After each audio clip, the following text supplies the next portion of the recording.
Hi, this is Barb from the Tech Teach Grow team, and I'm here with your Tech Tip of the Week.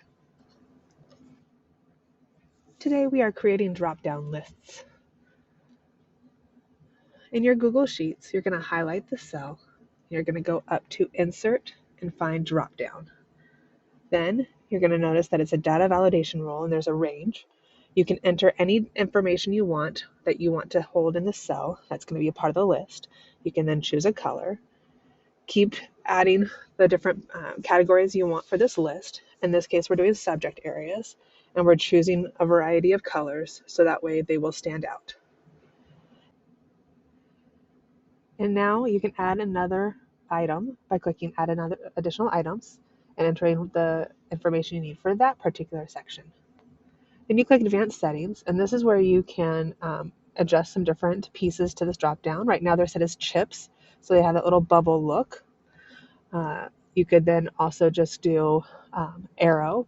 That would leave you the drop down arrow and fill the whole entire cell. Or you can just have it not have the arrow, and when you type in the word, it will pop up. I like chips, so I chose that and press done. Duplicating a drop down list. You're going to have the cell highlighted and click in the bottom right corner, click and drag, and it will copy the drop-down list into all of those cells, so that way you can now quickly choose which subject area you want each line to start with. Editing your drop-down list.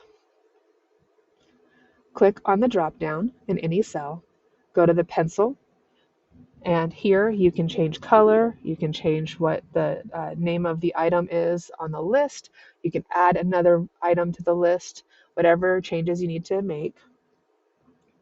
When you've made those changes, you'll want to press done. And then you'll be prompted to apply to all of the drop downs that you have already or just this one cell. Quick use of drop down lists. You don't have to always click with your mouse to get into the cell. You can use the arrows and tab buttons to fill in your drop downs.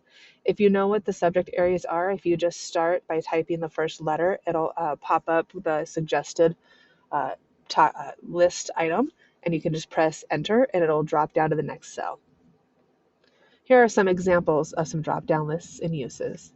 Here we have a priority list and a status list that were created and color-coded, so that way you can organize your work. And then there's also ones where you can assign people and also status.